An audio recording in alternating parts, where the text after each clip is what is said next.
Hello, Dr. Elise Lasco, acupuncturist here. Welcome back. Postpartum series, part 3, talking about the newborn phase, the first 6 weeks in particular. And back in the office now, and it's been about a month since I've started back to work, so there's a lot to come.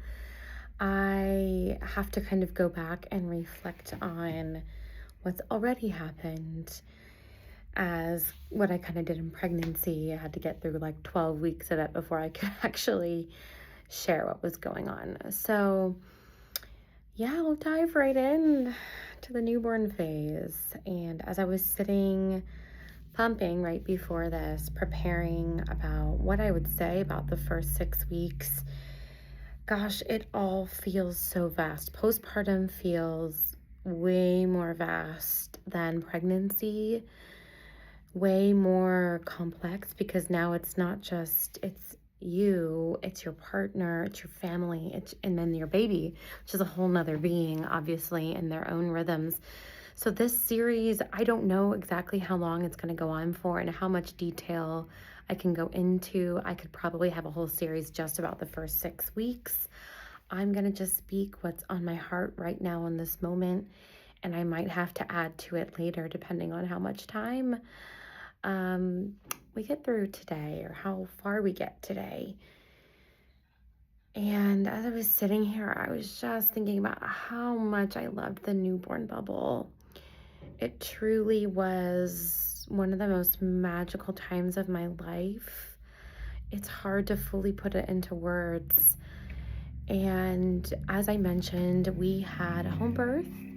I shared about that in a previous video, so if you missed it, you can go back and hear about my home birth experience. And I shared about the first few hours post-birth.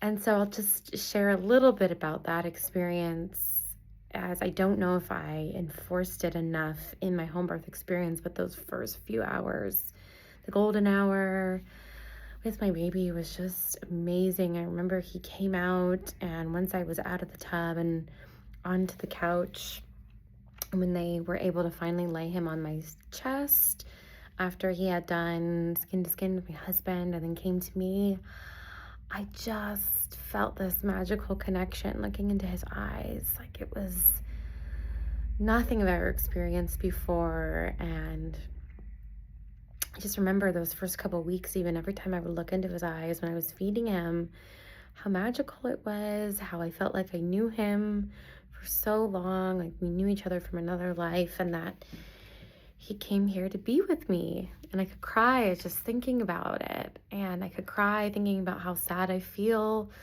that time is over.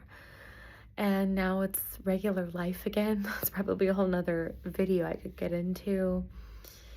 But those first few hours were just beautiful, and getting into bed. And once my midwives and my doula left, we just had 4 or 5 days where we were just in bed, just the 3 of us. And then that evening after he was born, just laying in bed with him, feeding him, staring at him, was just incredible.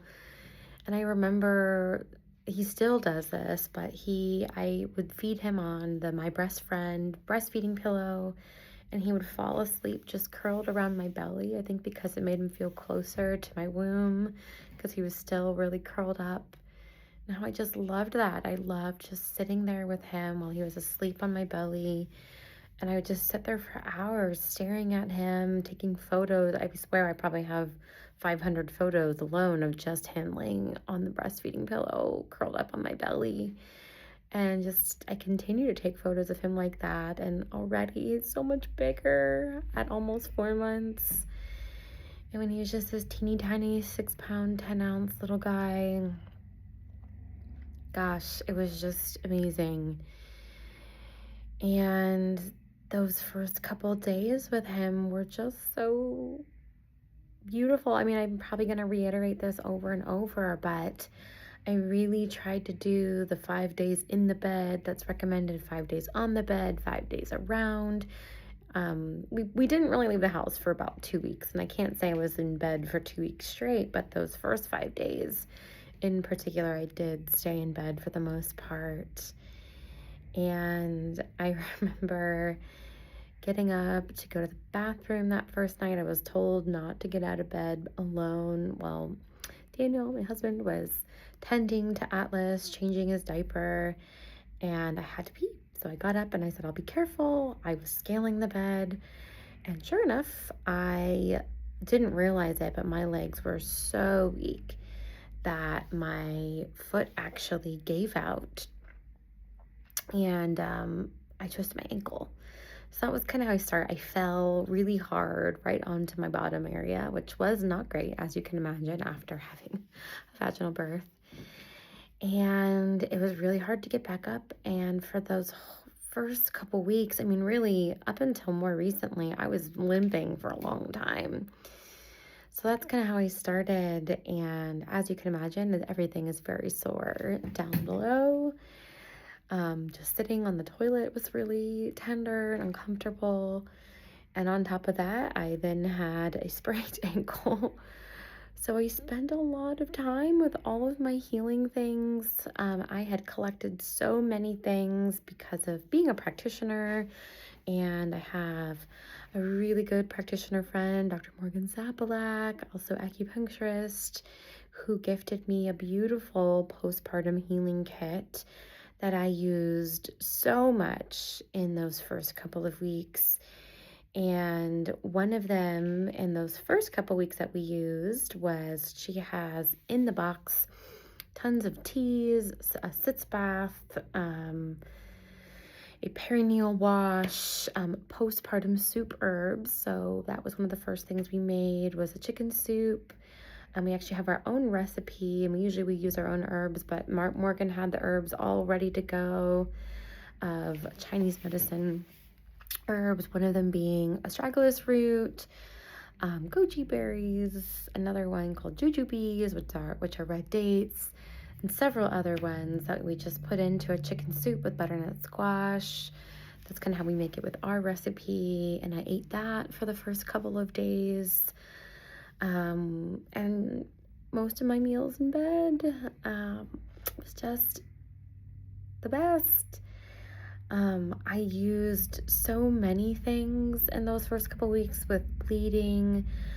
I loved, on top of Morgan's kit, I mean, there were so many things in it, just little teas, and she had a nipple butter, a diaper rash balm or diaper cream for the baby that we used. We used that up pretty quick because it was so amazing. So huge shout out to Morgan.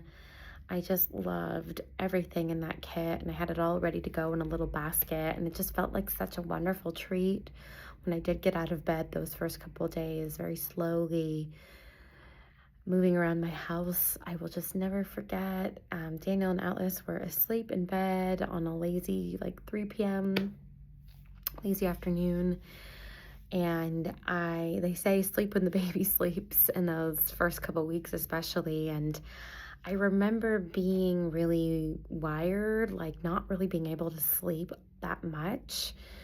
I remember being super tired, and I would sleep, but I remember having this rush of adrenaline, and whenever he would sleep, even at night when I was supposed to be sleeping, I would just watch him next to us, and it was hard to sleep because I just didn't want to miss anything. There's also that subtle fear as a new parent, like, are they still breathing? Because the breathing is so shallow. Anyways, I just remember getting out of bed while they were asleep in this around 3 p.m. this one afternoon, and strolling into the kitchen. It was really my first walk around the house, and really seeing how my house had transformed post-birth, and just remembering my birth experience and all the herbs that had been brewing on the stove that the midwives had for us.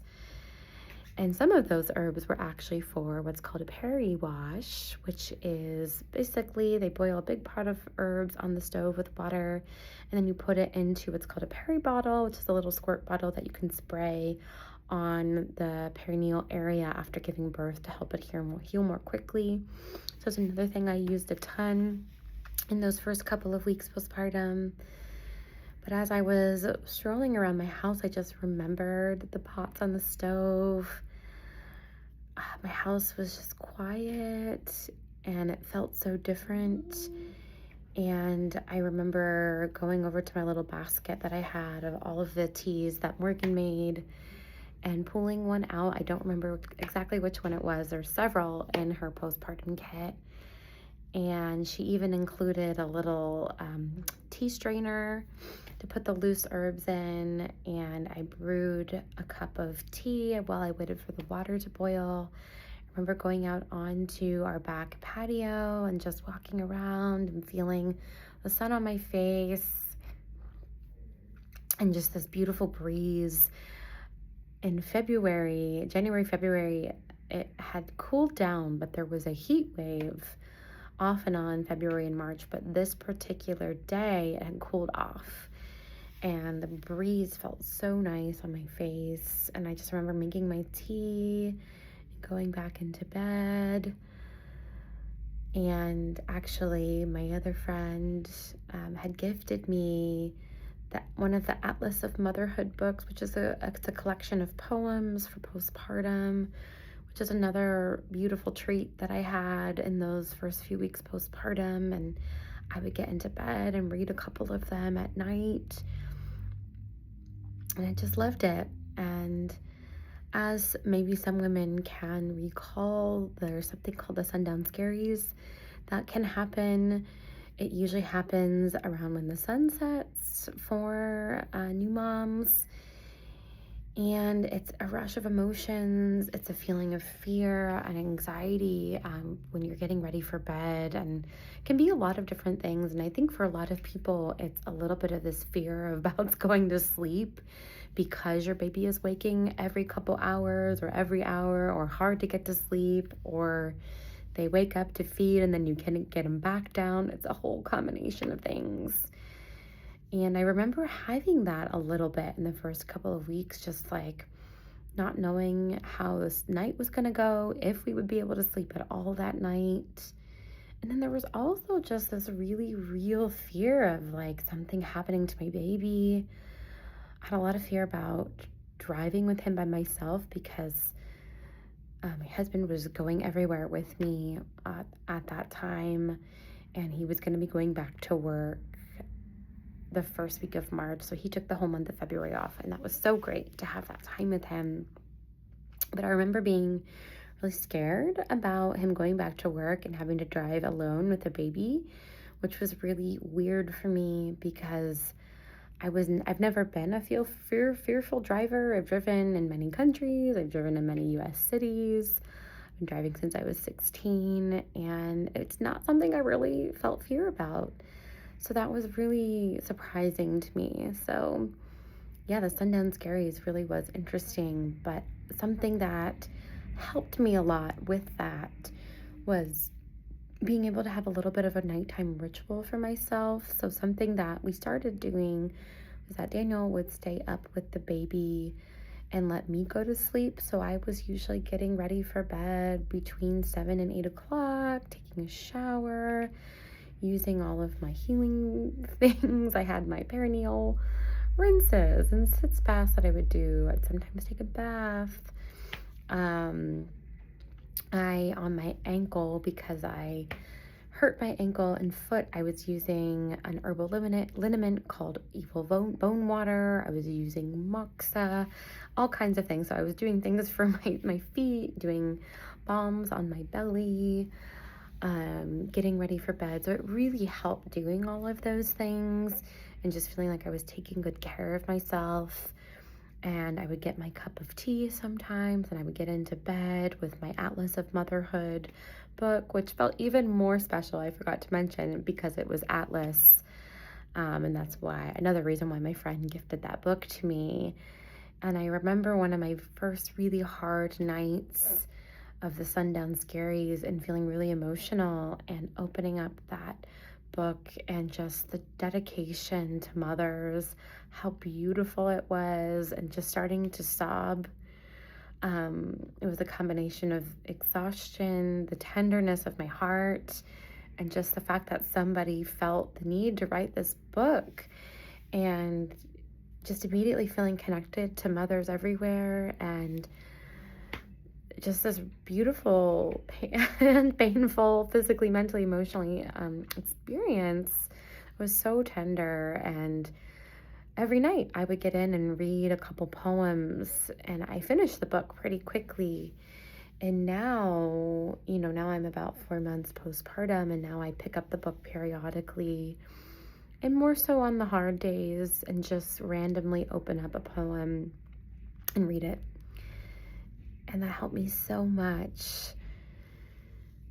And yeah, those sleepless nights, those first couple of weeks, especially the first 6 weeks when baby's feeding every 2 hours, is really hard. And I think for me, when I look back on the experience, I had this, it was kind of like being in this fog, but a very protected bubble. It was just me, Daniel, and our baby for the first 5 days. And then my parents arrived, and they were with us for a couple of weeks with a trip in between that they had left and come back. And we found a routine with them. They were cooking us food and cleaning for us and running to the grocery store and helping us so much. And I'm just so grateful to have had that time to sit with him and feed him and rest. It was Winter Olympics as well, so we watched a lot of the Olympics. I particularly love the figure skating, so I watched a lot of figure skating. And it was just a really wonderful time overall, even though it was tiring and there were some really emotional days. And also, I acknowledge that it was so much better than pregnancy for me. And I also want to share that sometimes this time is the hardest time for people, and that pregnancy is much better for others. For me, pregnancy was so terrible that I think even though this first 6 weeks was hard, I think that it didn't feel as bad as pregnancy. All of my nausea, for the most part, had subsided. The smells, for the most part, had gone away. I still did and still do have some smell sensitivity, and I notice the smells now. They don't make me sick like they used to, but they are still there. And so, yeah, those first couple weeks, it was a lot of just being at home. I remember leaving the house. I think I left, it was around Valentine's Day, because we had celebrated Valentine's Day all together, about 10 days postpartum. And I left the house for the first time to come here to the office to get a tincture bottle, because I wanted to make a tincture for myself. And there is a flower shop in our building that was selling flowers for Valentine's Day. And so I came and I bought some flowers. I got my tincture bottle. It was the first time I had driven by myself. I was limping because my ankle was still pretty sprained. And I just remember how transformed I felt, and listening to some music by myself, and just how healing it felt to get out for a little bit and then go home and back to Atlas, and continuing to just cuddle with him and be with him. And then the next Monday after that, we took him to the pediatrician for the first time. He actually had a funny foot. Of course, now I'm forgetting, adductus something it was called. His foot was a little bit turned out, so we took him to the pediatrician that week, and everything was fine. We just kind of had to monitor that. A couple weeks after that, we took him to the chiropractor to help him, and now I can say his foot's doing a lot better. It's not even noticeable now. And I actually also remember that day that we took him to the pediatrician, my first true outing out. We stopped at Target to get some things, and Daniel waited in the car with Atlas, and I went into Target to get some things. And I remember feeling a little dazed in the really bright lights and kind of in a fog, not really remembering where things were in Target. and even wandering into the pajama section. And at some point, Daniel called me and he's like, "Hello, are you doing okay in there?" So it took me longer than anticipated. But it's all just so special. Like, it was so many firsts of as a mom, getting out. And then 3 weeks postpartum, I went to the new mom school for the first time and met 13 other moms that had January babies. So we were technically supposed to be with January babies because we were due end of January, and Atlas was born on February 4th. I requested to get to stay with that group because one of my friends and her baby were already in the group. And I'm so glad that I did. I was hesitant about really getting out that much so soon because I really wanted to sit the first 40 days for the most part at home. But I will say that getting out and doing the new mom school helped me so much more than I realized. And I think it didn't really allow for me to ruminate too much. And not to say that it's bad to sit home and ruminate, but I do think it helped me in my healing and having a place to go every week. And that was the main activity that we did once a week for those. That was from week 3 to around, so it was at mid-April, so that was an 8-week thing. But then, that was 3 weeks. He was 3 weeks to about 12 weeks when we were doing that program. And I gradually got a little more confidence every time to do a little bit more. Initially it was like one activity a day, and then it was 2 activities a day. So I just share on how it was a slow coming out of the shell. And so, yeah, after those first 6 weeks, were really hard, especially sleep-wise. Then it started to get a little bit easier. We started to get a little bit more of a routine. Just about 3.5 weeks postpartum, Daniel went back to work, which was really hard. And I was really sad and scared for him to go back. But once he went, we also had continuing revolving family that visited us. There were appointments. And I think all of that kind of got me going. And I didn't experience as much of a dip. I didn't experience the baby blues in the way that I thought that I would. I didn't experience full-on postpartum depression. I definitely had emotional dips. I definitely had hard days.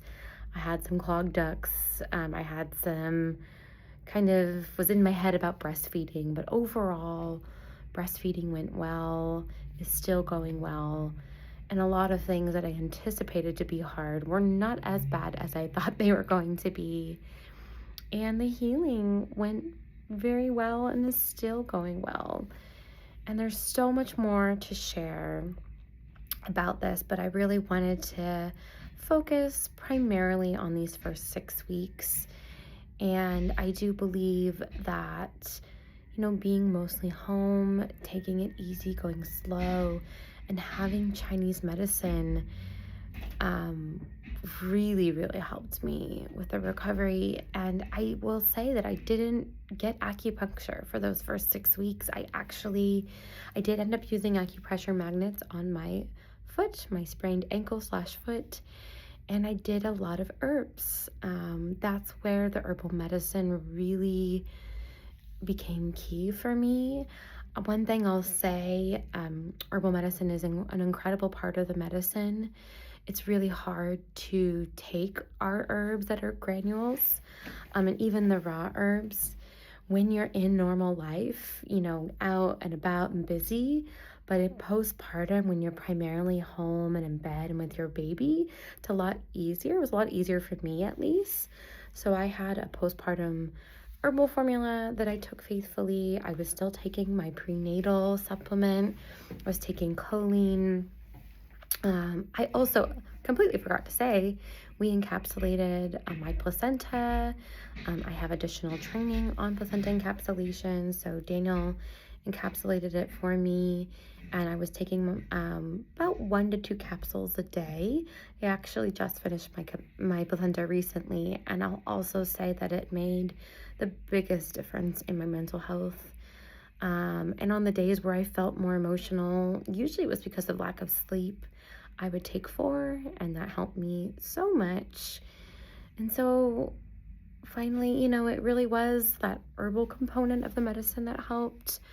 I used my Reiki pretty much nightly because I was laying in bed so much. I was so sore and so very tired and achy that I had to very slowly move about. Even getting out of bed still kind of felt like being pregnant. So I moved slow and rested a lot and just bonded with Atlas. It really was just such a sacred time that I'm so very grateful for. And I'm grateful to everyone who checked in on us and sent food and love and little gifts and cards. It was all so special. And a huge shout out to Daniel, who took amazing care of me, to my parents, to Daniel's mom, and to all of our friends and family that came by to see us. It was truly the best time ever. Sitting here reflecting back on it, I know there's things that I forgot, and I wish I could do it all again. It really was so special. And at now almost 4 months postpartum, I miss it. And so I hope this video can serve to anyone who is preparing to give birth and preparing particularly for those first 6 weeks. I hope you find this to be supportive to you.